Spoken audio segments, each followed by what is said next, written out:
ગીર ગઢડાના દ્રોણેશ્વર ગુરુકુળમાં મુખ્યમંત્રી ભૂપેન્દ્ર પટેલના હસ્તે કન્યા છાત્રાલયનો શિલાન્યાસ કાર્યક્રમ યોજાયો।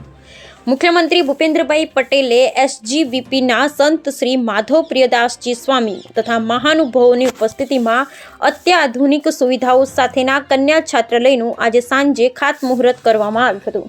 ગીર સોમનાથ જિલ્લાના ગીર ગઢડા તાલુકાના નયનરમ્ય સ્થળ દ્રોણેશ્વરમાં સંસ્કૃતિ સંસ્કાર સદવિદ્યાના ત્રિવેણી સંગમ એવા એસજીવીપી ગુરુકુળ ખાતે ગુરુકુળની વિદ્યાર્થીનીઓની બેન્ડની સુરાવલીઓ વચ્ચે આ ખાતમુહૂર્ત સંપન્ન થયું હતું। મુખ્યમંત્રીએ નૂતન કન્યા છાત્રાલયના ખાતમુહૂર્ત અવસરે જણાવ્યું હતું કે દરેક સમસ્યાનું સમાધાન જ્ઞાન છે, જીવન વ્યવહારના તમામ પ્રશ્નોનો ઉકેલ શિક્ષણ દ્વારા આવી શકે છે। ત્યારે સ્વામિનારાયણ ગુરુકુળ દ્વારા ગીર ગઢડાના અંતરિયાળ વિસ્તારમાં દીકરીઓ માટેનું છાત્રાલય બનાવવા માટે કદમ નવા અધ્યાયની શરૂઆત સમાન છે।